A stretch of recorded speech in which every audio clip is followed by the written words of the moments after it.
Alam mo ba na ang pagkain ng isang simpleng pagkain bago mag-8 AM ay maaring magpabagal sa pagtanda ng iyong mga kalamnan sa binti ng hanggang 10 taon at hindi ako tumutukoy sa isang gamot o sa mamahaling mga suplemento. Ang tinutukoy ko ay isang simpleng pangkaraniwang pagkain na halos lahat ay nakita na. Gayunpaman, binabalewala ito ng karamihan tuwing umaga ng hindi man lang namamalayan. Ayon sa kamakailang pananaliksik, ang pagsama ng isang item na ito sa iyong almusal ay maaaring makatulong sa mga matatanda na higit sa 60 na mapanatili ang lakas ng kanilang binti, mapabuti ang kanilang balanse, maiwasan ang pulikat sa gabi, at kahit nabawasan ang panganib na mawalan ng kalamnan sa binti ng hanggang 72%. Milyon-milyong matatanda ang tahimik na napipilitang gumamit ng mga wheelchair, walker, o posibleng permanenteng hindi na makagalaw dahil sa sakit na ito. Ang malungkot na katotohanan, hindi alam ng karamihan ang pagkaing ito. Ang mas malala pa, maraming tao ang hindi sinasadyang nagpapalala ng problema sa pamamagitan ng pagkain ng mga maling pagkain pagkagising nila. Kaya't hayaan ninyong tanungin ko kayo, hindi mo ba sinasadyang pinapahina ang iyong mga binti tuwing umaga? Dahil lamang sa kakulangan nito, ipagpatuloy ang panonood ng video na ito hanggang sa dulo. Bukod sa pagbabalangkas ng mga tiyak na bagay na dapat mong kainin unang-una sa umaga, bibigyan ko rin kayo ng 5 madaling opsyon sa almusal na makakatulong sa iyo na mapanatili ang iyong katatagan at pangasiwaan ang iyong buhay pagkatapos ng 60. Paano naman ang huling item sa listahan? Maaaring magulat ka. Ang pakiramdam na unti-unting nanghihina ang iyong mga binti araw-araw ay hindi isang bagay na kailangan mong tiisin. Dahil lang 60 ka na ay hindi nangangahulugang kailangan mong tanggapin ang pagkawala ng iyong kakayahang maglakad ng may kumpiyansa. Mapanatili ang iyong balanse o mapanatili ang iyong kalayaan. Narito ang magandang balita. Sa katunayan, ang prosesong iyon ay maaaring baligtarin. Ang pinakamagandang bahagi, hindi mo kailangan ng gamot, hindi kailangan ng mamahaling kagamitan. Hindi mo man lang kailangang pilitin ang iyong sarili sa pamamagitan ng mahirap na pag-eehersisyo. Lahat ay nagsisimula sa isang maliit ngunit mahalagang bagay. Ang unang pagkain mo sa bawat araw. Mukhang simple. Marahil ito'y masyadong pamilyar. Gayunpaman, kung kakainin mo ang tamang almusal, maaari nitong protektahan ang iyong mga binti o unti-unting sirain ang mga ito. At ito ang pinakaikinababahala ng mga eksperto sa nutrisyon ngayon. Karamihan sa mga matatanda na higit sa 60 ay ganap na mali ang ginagawa sa almusal. Nilalaktawan nila ito. Ginagamit nila ang kape bilang kapalit. Kumakain sila ng mga pagkaing kulang sa sustansya tulad ng puting tinapay. Ang mas malala pa, iniisip nila, kakain ako mamaya, at umiinom lang ng simpleng tubig. Ang sumunod, ang katawan ay pisikal na nagsisimulang sirain ang sarili nitong kalamnan para sa enerhiya kapag ito ay pumasok sa isang catabolic state mode. Alam mo ba kung aling mga kalamnan ang unang lumiliit? Ang mga kalamnan sa iyong mga binti na iyong inaasahan upang maglakad, tumayo, mapanatili ang iyong balanse, at maiwasan ang pagkahulog.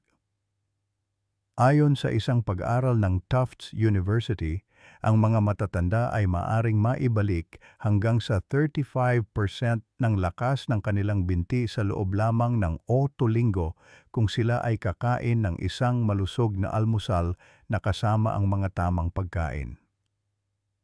Ang pinakamagandang aspeto ay ang mga pagkaing ito ay abot kaya, hindi sila kakaiba. Malamang, nakita mo na sila dati.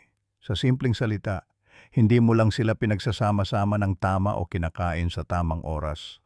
Sa susunod na ilang minuto, tatalakayin ko ang 5 simple ngunit napakalakas na pagkain na napatunayan ng agham na makakatulong sa iyong mapanatili ang iyong mga kalamnan sa binti bago sila tahimik na maglaho, mapabuti ang lakas ng binti, bawasan ang pulikat at maibalik ang iyong balanse.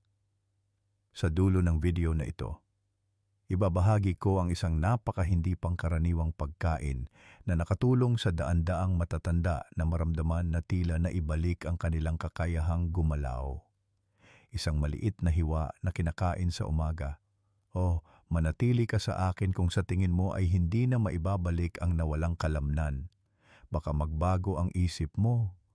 Ito ang katotohanan na pagtanto mo man o hindi.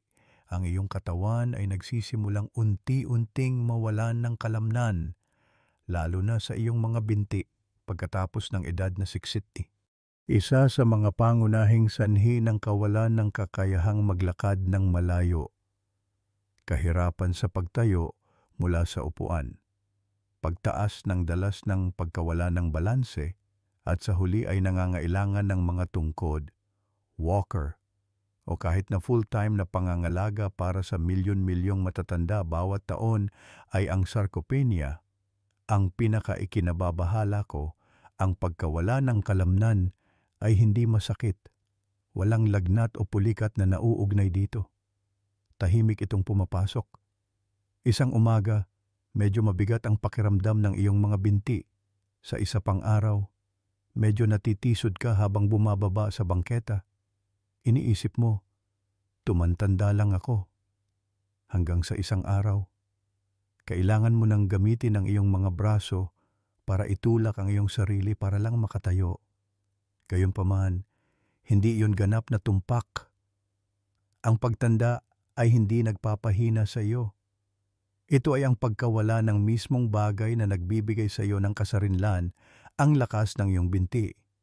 Ayon sa National Institute on Aging ng US, kung walang gagawin, ang mga matatanda na higit sa 60 ay maaaring mawalan ng hanggang 33% ng kanilang kalamnan sa binti sa loob ng 2 taon. At hindi lang ito tungkol sa ganda at lakas. Kapag nawalan ka ng kalamnan sa iyong mga binti, nawawalan ka ng balanse, tumaas ang panganib mong mahulog, umiikli ang iyong mga hakbang.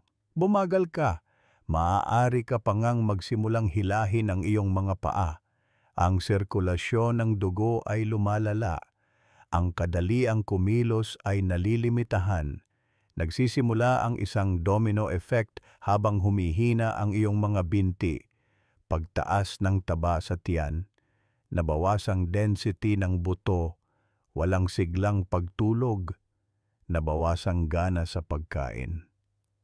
At nakakalimot, ang emosyonal na epekto ng pakiramdam na nakakulong sa isang katawan na hindi na nakikipagtulungan ang pinakamasama.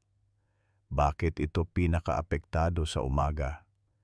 Dahil ang iyong katawan ay pumapasok sa isang matagal na kondisyon ng gutom pagkatapos ng 7 hanggang 8 oras na pagtulog. Nagsisimulang gamitin ng iyong katawan ang iyong sariling mga kalamnan bilang panggatong kung hindi ka kumain ng anuman pagkagising mo. Dahil ang kanilang kakayahang magpalaki ng kalamnan ay mas mabagal na kaysa noong kanilang kabataan.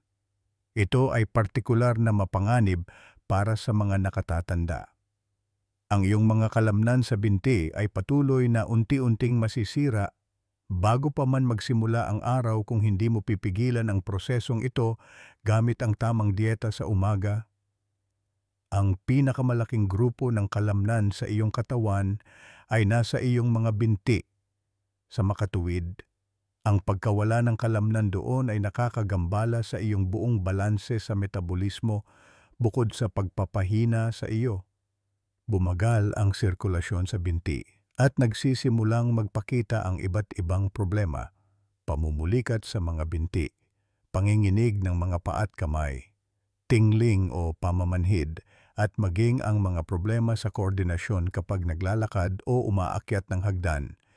Dahil dito, maraming matatanda na hindi dumaranas ng malubhang sakit ang kalaunan ay nagiging mahina, laging nakaupo, at sa huli ay umaasa sa iba upang gawin kahit ang mga pinakapangunahing gawain. Narito ang magandang balita, gayunpaman, kung kikilos ka ng maaga, kaya pa ring pagalingin ng iyong katawan ang sarili nito.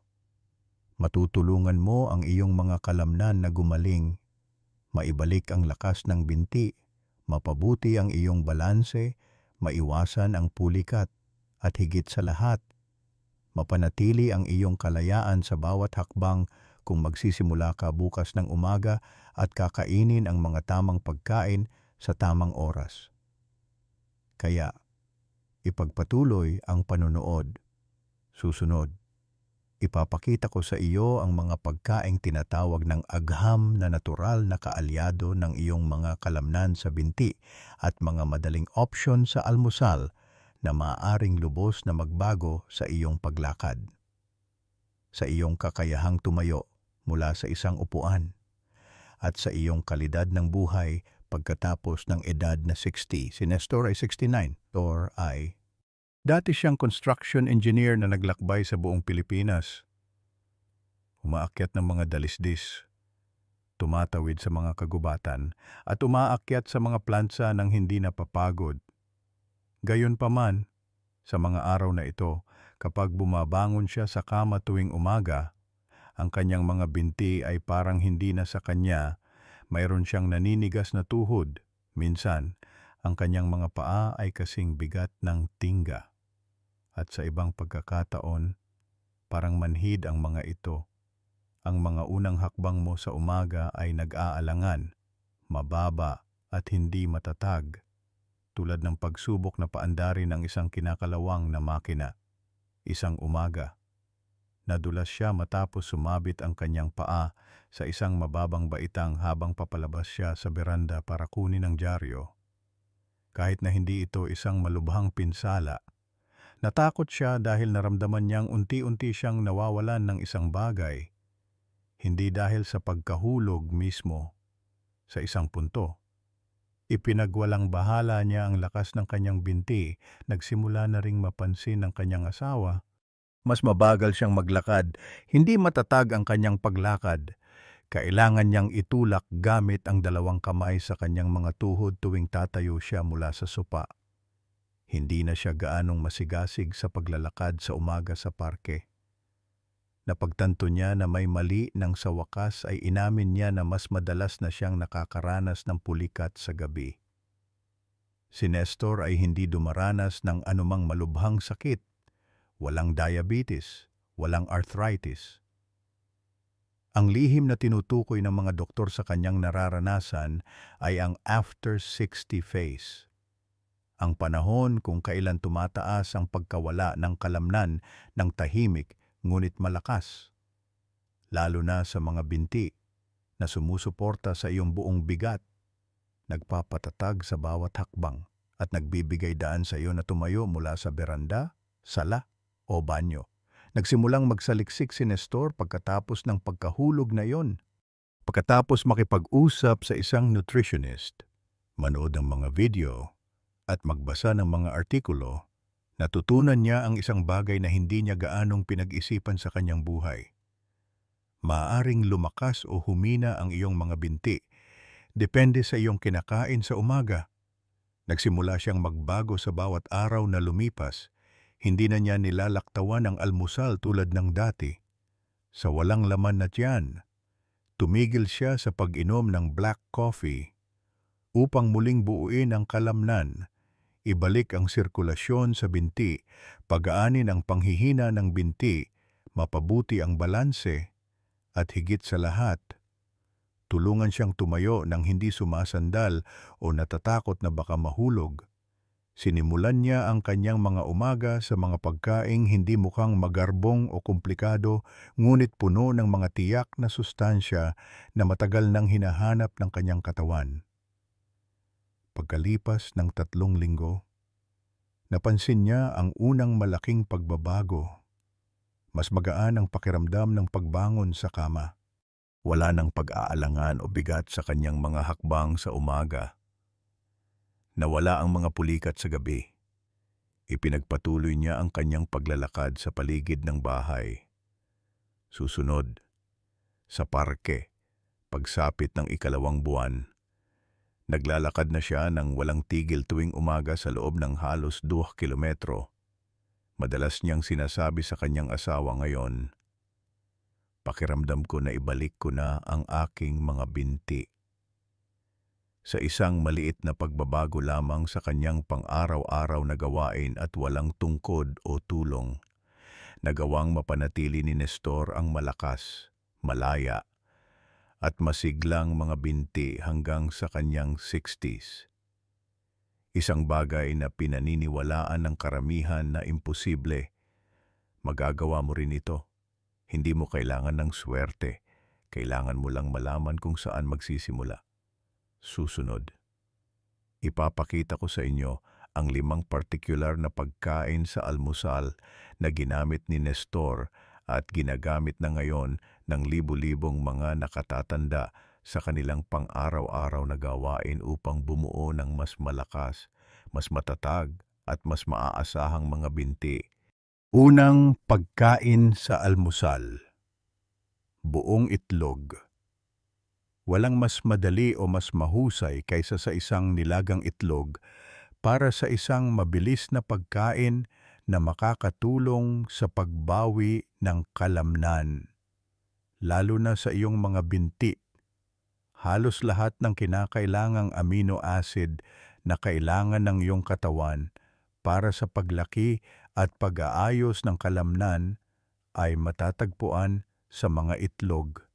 Gayunpaman, nasa pula ng itlog yolk ang tunay na mahika, ang vitamin D, B12 choline, at isang mahalagang sangkap na tinatawag na leucine, isang pangunahing nagpapasimula ng muscle protein synthesis, ay matatagpuan doon. Ito ay totoo lalo na para sa mga binti na partikular na mahina sa pagkawala ng kalamnan pagkatapos ng edad na 60. Ayon sa isang pananaliksik ng University of Illinois, ang mga matatanda na kumain ng 2 itlog bawat umaga sa loob ng 8 linggo ay nagpakita ng malaking pagpapabuti sa lakas ng binti at kasarinlan. Bukod pa rito, pinapalakas ng mga itlog ang neuromuscular system na nagpapabuti sa balanse, kontrol sa paglalakad, at binabawasan ang panganib ng pagkahulog, isa sa mga pinakamapanganib na epekto ng pagkawala ng kalamnan sa mga matatanda. Ang mga itlog na naglalaman ng bitamina B12 ay nagpoprotekta rin sa myelin coating ng iyong mga nerbiyos, na nagpapabuti sa komunikasyon sa pagitan ng iyong utak at mga binti. Bilang resulta, mas magiging matatag kang maglakad, mas kaunti ang paggiwang, at mas kaunti ang mga maling hakbang. Bukod pa rito, ang mga itlog ay nag-aalok ng isang napaka-absorbable na anyo ng iron, na nagpapabuti sa sirkulasyon at paghahatid ng oxygen sa iyong mga kalamnan sa binti. Dahil ang mga nakatatanda ay madalas na may mababang antas ng mineral na ito, kainin ang buong itlog, huwag laktawan ang pula ng itlog sa loob ng 30 hanggang 60 minuto pagkatapos magising para sa pinakamainam na benepisyo. Dahil pinapanatili nila ang lahat ng kanilang mga sustansya nang walang anumang karagdagang taba, ang mga nilagang itlog ang pinakamahusay na opsyon. Subukan ang isang mabilis na scramble na may spinach o kamatis para sa ilang pagkakaiba-iba. Parehong mataas sa antioxidants at magnesium na tumutulong na mapanatiling malusog ang mga kalamnan sa iyong ibabang bahagi ng katawan. Bawat umaga, ang isang itlog ay higit pa sa almusal. Ito ang iyong pangunahing proteksyon laban sa tahimik na pagkasira ng iyong mga kalamnan sa binti. At malamang na mapapansin mo ang pagkakaiba kung ipagpapatuloy mo ito sa loob ng 30 araw, mas kaunting pulikat, mas malakas na mga binti, at marahil ang pinakamahalaga, hindi na kailangang abutin ang armrest sa tuwing susubukan mong tumayo. Ikalawang pagkain sa almusal cereal na may chia seeds. Ang oatmeal ay nagbibigay sa iyong mga kalamnan ng tuloy-tuloy na enerhiya na kailangan nila upang gumana sa buong umaga kung ang mga itlog ay nagsisilbing panggatong nila. Bukod pa rito, kapag pinagsama sa chia seeds, ang simpleng kombinasyong ito ay nagiging isang epektibong lunas para sa mga nakatatanda na gustong mapanatili ang lakas ng kanilang binti, ihinto ang pagkasira ng kalamnan, at mapabuti ang daloy ng dugo sa kanilang mga binti.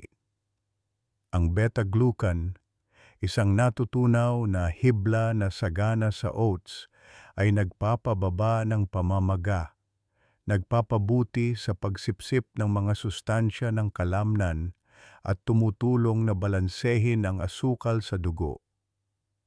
Ang iyong katawan ay mas mahusay na makakapangasiwa ng protina at mineral na kailangan upang muling buuin ang iyong mga kalamnan sa binti kapag ang iyong asukal sa dugo ay matatag.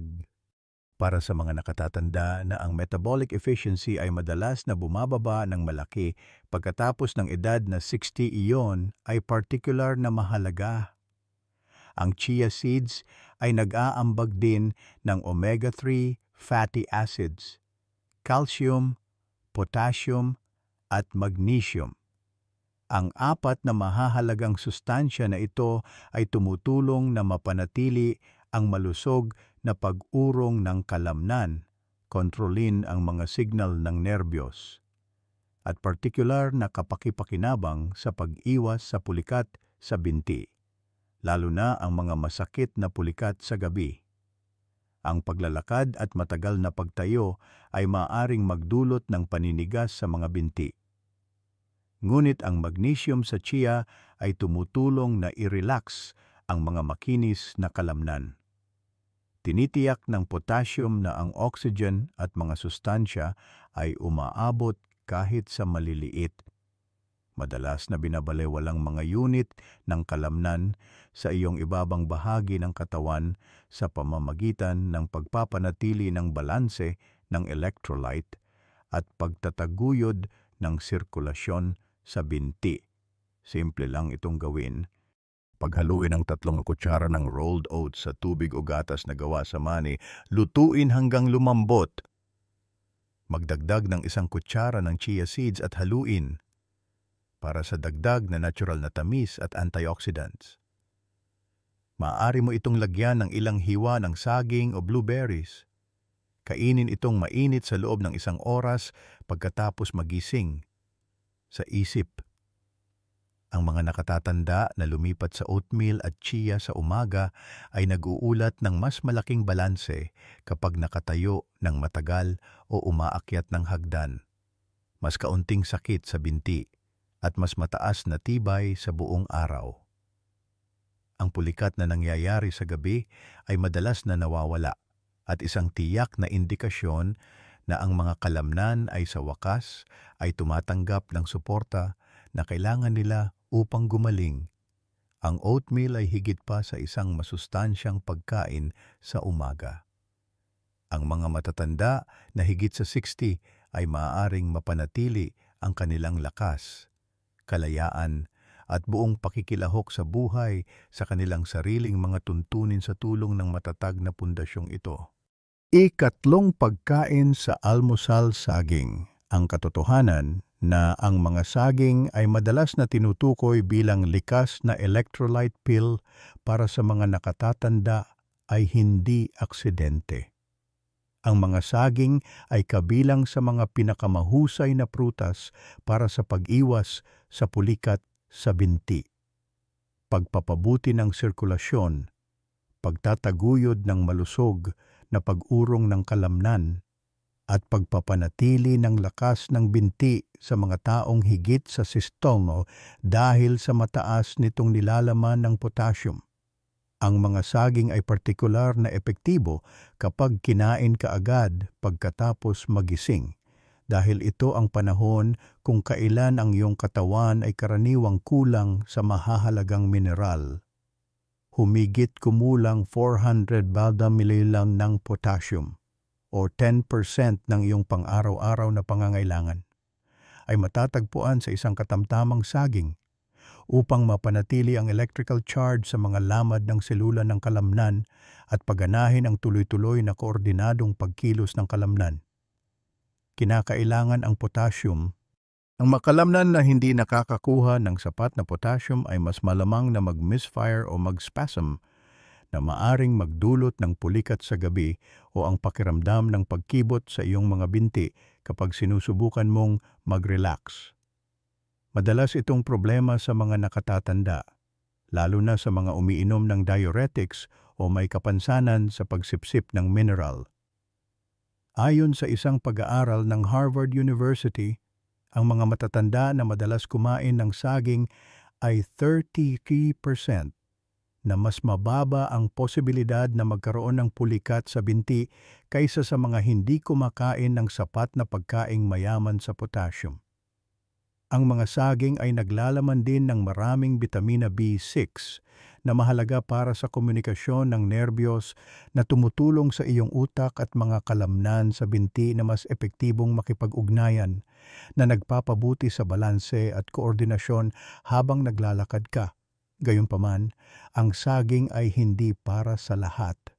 Ang sobrang potassium ay maaaring mapanganib kung meron kang type 2 diabetes. Binabantayan ang iyong asukal sa dugo o may malubhang sakit sa bato. Maaari itong magdulot ng pagtaas ng asukal sa dugo o hindi regular na tibok ng puso. Ang isang mas maliit, medyo hilaw na saging ay mas mainam sa ilang sitwasyon dahil mayroon itong mas kaunting asukal at mas maraming resistant starch na nagpapabagal sa panunaw at nagpapanatili ng matatag na antas ng glucose sa dugo. Ang tamang oras para kumain ng saging ay pagkatapos mismo ng iyong pangunahing almusal, hindi kapag gutom ka, upang maiwasan ang biglaang pagtaas ng asukal sa dugo, upang mapabuti ang pagsipsip ng sustansya at mapanatili ang balanseng enerhiya. Maaari mo itong idagdag sa iyong oatmeal, ihalo sa chia seeds, o kainin kasama ng plain Greek yogurt upang mapanatili ang balanse ng electrolyte. Karamihan sa mga nakatatanda na walang pinagbabatayang medikal na issue ay kailangan lamang kumain ng isang maliit na saging sa umaga.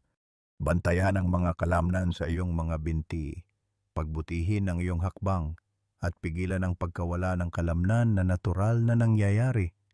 Ito'y madali, abot kaya. Ang mga saging ay madaling tunawin, ngunit kapag ginamit ng tama, maaari silang magsilbing isang malakas na panangga sa binti na nagbibigay sa iyo ng lakas, katatagan, at tiwala sa sarili habang sinisimulan mo ang iyong araw. Ika-4 na pagkain sa almusal, Greek yogurt. Ang Greek yogurt ay isa sa mga pinakamahusay na opsyon sa almusal kung gusto mong pigilan ang unti-unti, hindi napapansing pagkawala ng kalamnan na nangyayari sa magdamag. Ang Greek yogurt ay may halos doble ng protina ng karaniwang yogurt at isang makapal, creamy na texture dahil ito ay triple filtered upang alisin ang karamihan sa likido. Ang Greek yogurt ay partikular na kapaki-pakinabang para sa mga taong higit sa 60 na kailangang mapanatili at palakasin ang kanilang mga kalamnan sa binti dahil sa mabagal na pagtunaw ng casein protein. Ang iyong katawan ay pumapasok sa isang catabolic state kapag natutulog ka, na sinisira ang tissue ng kalamnan upang magbigay ng enerhiya dahil sa mga pagbabago sa hormonal at metabolic na nauugnay sa edad na nagpapabagal na sa pagbabagong buhay ng kalamnan. Ito ay partikular na nakakabahala para sa mga nakatatanda. Ang pagkasira ng kalamnan ay nagpapatuloy kung ang tamang protina ay hindi kinakain unang-una sa umaga, lalo na sa mga binti na nakompromiso na ng nabawasang aktibidad, sirkulasyon at mga pagbabago sa hormonal. Ang leucine, ang amino acid na pinakaresponsable sa pagsisimula ng muscle protein synthesis at humigit kumulang 17 gramo ng mataas na kalidad na protina ay matatagpuan sa isang 170 na serving ng Greek yogurt. Bukod pa rito, mataas sa calcium at vitamina D. Ang Greek yogurt ay nagtataguyod ng malusog na mga buto at neuromuscular coordination, na lahat ay mahalaga para sa mas mahusay na balanse at mas tuloy-tuloy na paglalakad.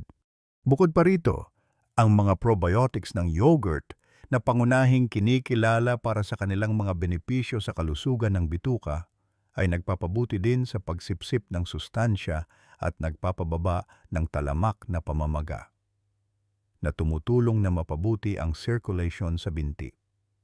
Ayon sa isang pag-aaral mula sa Maastricht University sa Netherlands, ang mga matatanda na uminom ng 20 gramo ng casein protein tuwing umaga at nakikibahagi sa kaunting ehersisyo ay nakakita ng malaking pagpapabuti sa lakas ng binti sa loob lamang ng 6 na linggo.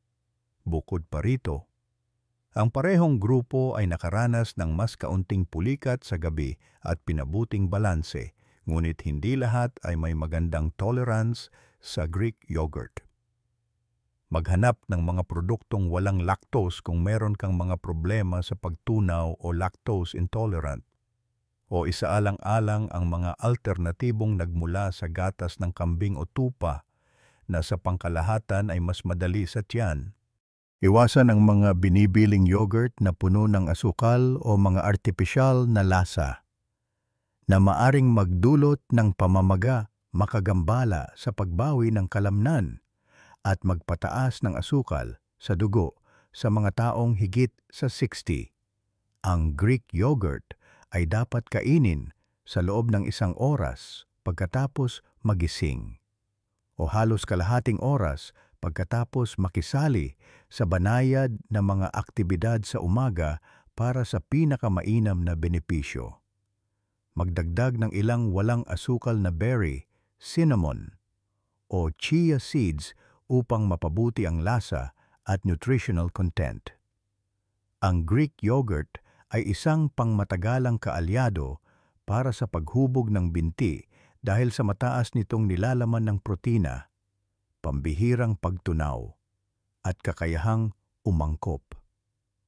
Tinutulungan ka nitong gumising bawat umaga na mas masigla, matatag at handang umalis.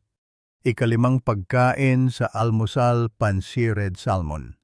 Hindi bababa sa 2 beses sa 1 linggo. Isama ang salmon o iba pang matabang isda tulad ng mackerel at sardinas sa iyong almusal kung gusto mong mapabuti ang pagbawi ng kalamnan sa iyong mga binti pagkatapos ng edad na 60. Ang omega-3 fatty acids, lalo na ang EPA at DHA na sagana sa mga isdang ito, ay mga makapangyarihang sangkap na napatunayang nagpapabuti sa sensitivity ng insulin, nagpapababa ng pamamaga sa mga kalamnan, at nagpapataas ng pagkuha ng protina at tissue ng kalamnan.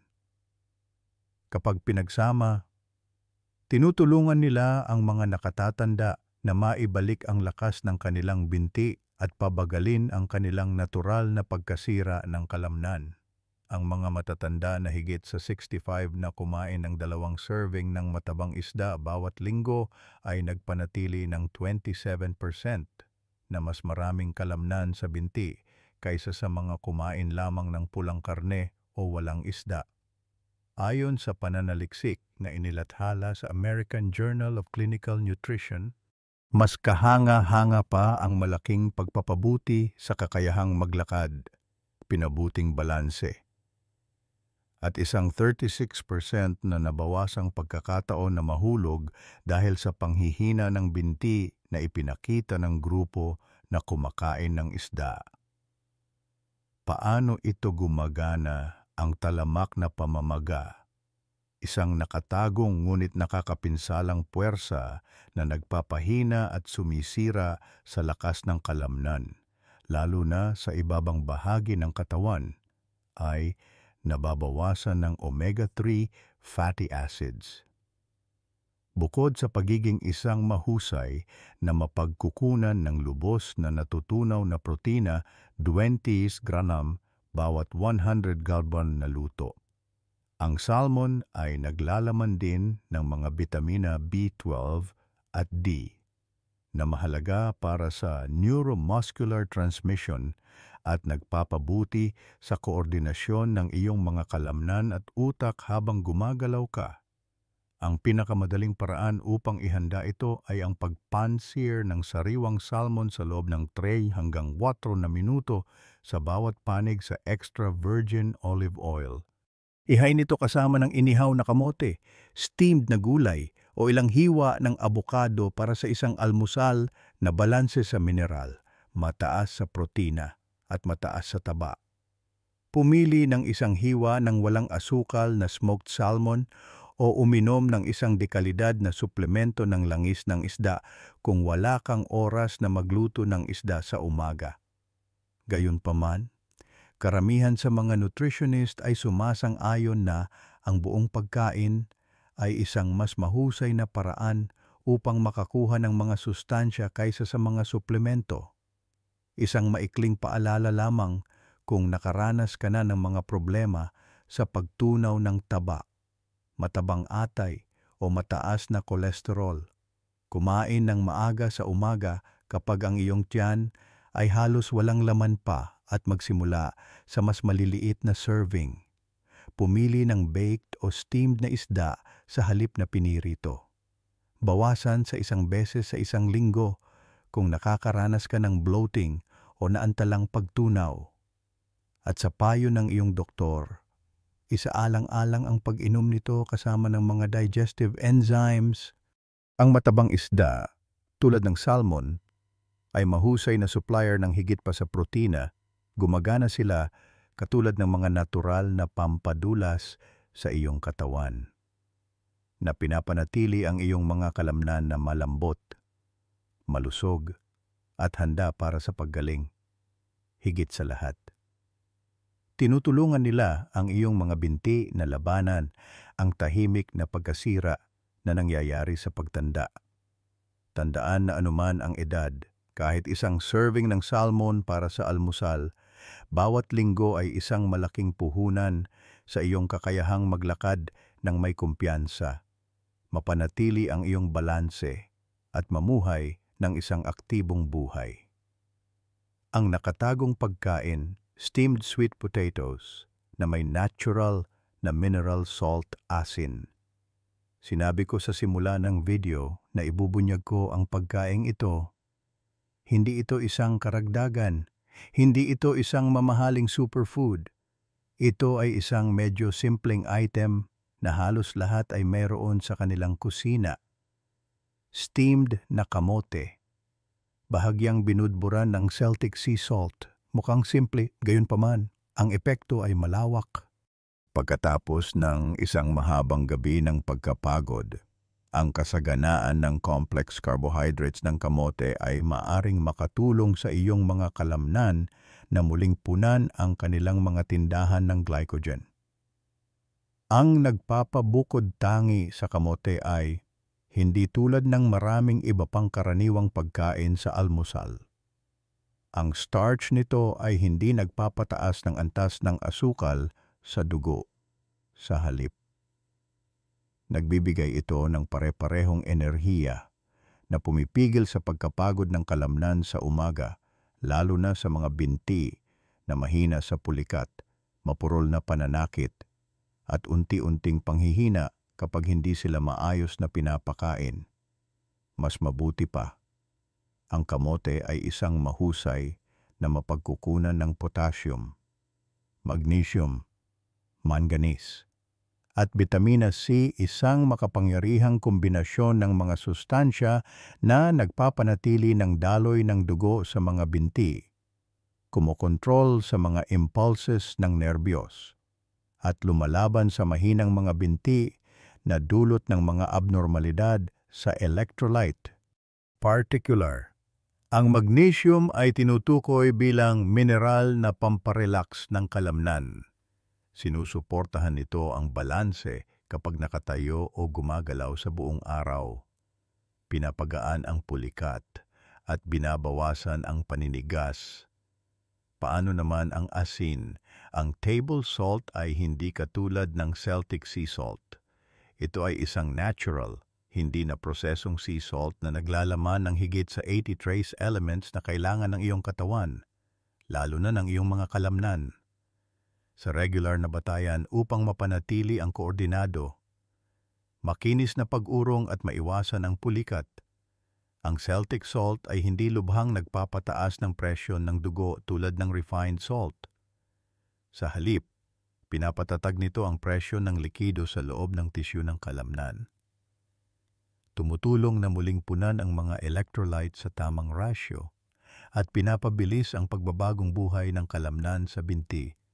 Ayon sa isang pag-aaral mula sa French Institute of Mineral Nutrition, sa loob ng 90 araw, ang mga kalahok na kumain ng almusal na mataas sa hibla, tulad ng kamote kasama ng sea salt na mataas sa potassium at magnesium, ay nagpakita ng 41% na pinabuting balanse at halos 50% na mas kaunting pagkahulog. Madali itong gamitin. Budburan ng kaunting Celtic salt ang kalahati ng isang mainit, malambot na steamed na kamote. Kainin itong mainit 10 minuto o higit pa bago ang iyong pangunahing almusal at pagkatapos ng isang basong maligamgam na tubig. Ang timing na ito ay nagpapatatag ng mga antas ng asukal sa dugo para sa natitirang bahagi ng umaga at tumutulong na mag-trigger ng pagsipsip ng mineral. Maari kang magkaroon ng mas magaan na mga hakbang, mas kaunting pamamanhid, mas kaunting pulikat, at mas madaling tumayo ng walang pag-aalangan o paggiwang kung isasagawa mo ito tuwing umaga sa loob lamang ng isang linggo. Karamihan sa mga tao ay hindi napapansin ang ganitong uri ng nakatagong almusal. Gayunpaman, para sa mga higit sa 60 tao, maaari itong magsilbing isang tahimik na sistema ng suporta na tumutulong sa pag-iingat ng isa sa ating pinakamahalagang pag-aari habang tayo ay tumatanda, ang kakayahang gumalaw ng malaya at may kumpiyansa. Mga gawain sa umaga upang palakasin ang katatagan at lakas ng binti. Mahalaga ang pagkain ng tamang sustansya, ngunit ang pang-araw-araw na pagpapanumbalik at proteksyon ng lakas ng binti ang kailangan. Ang mga nakatatanda ay maaari ring magtatag ng ilang madaling gawain sa umaga na maaring magkaroon ng malaking epekto sa lakas ng kanilang binti, balanse at tiwala sa sarili. Una, pagkagising mo, uminom ng isang basong maligamgam na tubig na may isang kurot ng natural na mineral salt. Marami ang gumigising na may mabibigat, masikip na mga binti o pakiramdam na hindi matatag habang nakatayo dahil ang kanilang mga katawan ay dehydrated at mababa sa electrolytes pagkatapos ng isang mahabang gabi ng pagtulog. Bukod sa pagpapabuti ng sirkulasyon sa binti, pagpapakalma sa sistema ng nerbiyos, at pagpigil sa pulikat habang nagsisimula kang gumalaw. Ang isang 250 ml na baso ng maligamgam na tubig na may 1/5 mo kutsarita ng Celtic or Himalayan salt ay tumutulong na maibalik ang balanse ng electrolyte. Pagkatapos ng 5 minutong dahan-dahang paghigop, mag-almusal, pangalawa, gumugol lamang ng 3 minuto sa pagsasagawa ng pag-angat ng binti at ehersisyo sa pagbabalanse. Walang kagamitan, huwag lumabas sa iyong sala o silid tulugan. Itaas ang isang paa ng 2 hanggang 4 na pulgada mula sa sahig habang nakatayo ng tuwid. Pagkatapos ng 10 segundo ng paghawak, palitan ng binti. Magsagawa ng 5 round bawat panig. Ang madaling ehersisyo na ito ay nagpapabuti sa balanse at kamalayan sa katawan na nagpapababa ng iyong panganib na mahulog kapag bumabangon sa kama o umaalis sa silid tulugan. Ginagawa rin nito ang mga kalamnan sa mga binti, hita at balakang na may tendensyang pinakamabilis na mawalan ng masa sa pagtanda. Pangatlo, iwasan ang masyadong mabilis na pagbangon sa kama. Maraming nakatatanda ang masyadong mabilis bumangon, na maaaring maging sanhi ng kanilang pakiramdam na nahihilo, hindi matatag o kahit na mahulog. Sa halip, huminga ng 3 malalim. Dahan-dahang umupo at paikutin ang iyong mga pulso at bukong-bukong ng ilang beses. Tinutulungan ka nitong simulan ng iyong araw ng may higit na kontrol at mas kaunting pagkatisod sa pamamagitan ng dahan-dahang pag-reactivate ng sirkulasyon sa iyong utak at ibabang bahagi ng katawan. Kapag pinagsama sa tamang dieta, ang mga madali, walang gastos, at mabisang pag-uugali na ito ay tumutulong na bumuo ng isang matibay na pundasyon para sa pangmatagalang kalayaan, kadaliang kumilos, at pang-araw-araw na kalusugan ng binti. Ika-4, tamasahin ang sikat ng araw sa umaga. Ang paggugol lamang ng 5 minuto sa tabi ng isang bintana o sa balkonahe ay nagbibigay daan sa maagang sikat ng araw na natural na mapataas ang produksyon ng bitamina D na nagpapatibay sa mga buto at tumutulong sa pagsipsip ng calcium. Ito ay totoo lalo na para sa mga pulso at bukong-bukong. Sino mang nagpapakita na ng mga sintomas ng mahinang mga binti o pagkawala ng kalamnan ay dapat magbigay ng partikular na pansin dito. Bagamat ito'y isang simpleng kilos, pinalalakas nito ang pundasyon na kailangan ng iyong mga binti upang manatiling malakas at pinapasimulan ang mga panloob na proseso ng iyong katawan. Ika-5, pagkatapos magising, huwag kailanman manatiling gutom ng masyadong matagal. Ang iyong katawan ay pumapasok sa isang catabolic state kapag nagsisimula itong sirain ang kalamnan para sa enerhiya habang mas matagal mong nilalaktawan ang almusal. Kung hindi ka makakain ng isang buong pagkain sa oras na ito, kumain man lang ng isang maliit na bagay, tulad ng kalahating steamed na kamote, isang nilagang itlog, o isang maliit na halaga ng oatmeal.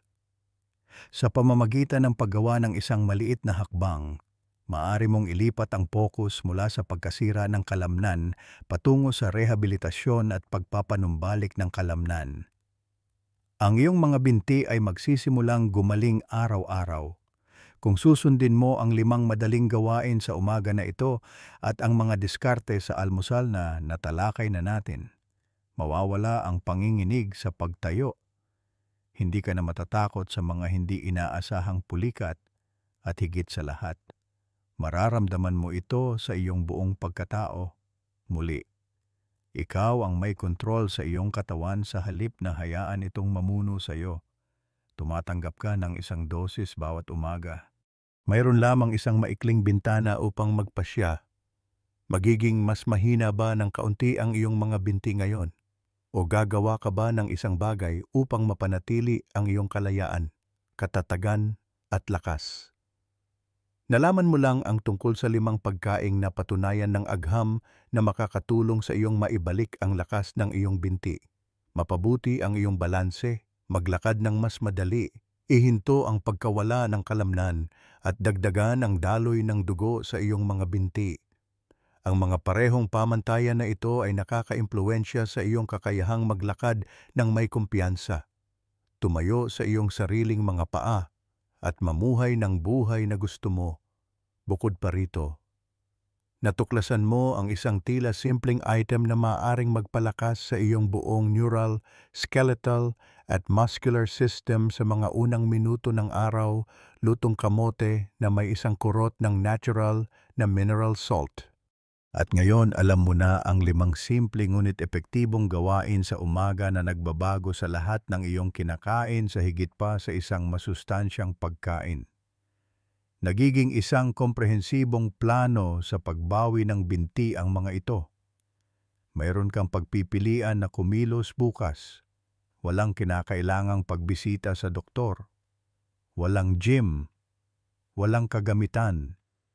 Isang pagpipilian lamang na sinasadyang simula ng iyong araw sa halip na hayaang matukoy ng edad ang kapalaran ng iyong mga binti.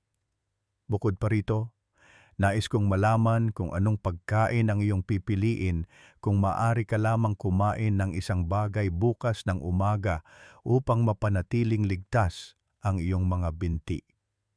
Ang iyong karanasan ay maaaring ang kailangan lang marinig ng isa pang nakatatanda. Kaya iwanan ang iyong tugon sa seksyon ng mga komento. Mangyaring tandaan na mag-like, mag-subscribe sa LegTips 60+. At i-on ang notification bell kung nakita mong kapaki-pakinabang ang video na ito. Titiyakin nito na hindi mo makaligtaan kung ano ang susunod dahil sa susunod na video, ibabahagi ko ang 3 karaniwang pagkain sa almusal na kinakain ng maraming nakatatanda tuwing umaga sa ilalim ng maling impresyon na sila'y malusog. Ngunit sa katunayan, sila'y banayad na nagpapahina sa kanilang mga kalamnan na nagreresulta sa pulikat pamamanhid ng binti. At kahit na humahadlang sa proseso ng paggaling, huwag hayaang ang isang masamang desisyon sa almusal ang maging dahilan kung bakit nasasayang ang lahat ng iyong pagsisikap. Ang pangangalaga sa kalusugan ay hindi nagsisimula sa ospital. Nagsisimula ito sa iyong kusina sa sa sandaling matikman mo ang iyong unang subo. Gumawa ng isang may kaalamang desisyon. Panatilihing ligtas ang iyong mga binti dahil nararanasan mo pa rin ang buhay ng lubusan hanggat kaya mong maglakad ng may lakas. Pinahahalagahan ko ang iyong panunood sa video na ito hanggang sa katapusan. Umasa ako na ang impormasyong tinalakay natin ngayon ay makakatulong sa iyo sa iyong paglalakbay tungo sa pinabuting kalusugan. Lalo na tungkol sa pagpapanatili ng lakas ng iyong binti, katatagan, at kalayaan pagkatapos ng edad na 60. Patuloy nating ibubunyag ang mga nakatagong katotohanan tungkol sa pagtanda at sa iyong mga binti na hindi gaanong pinag-uusapan ng karamihan. Sa susunod na video, makikita kita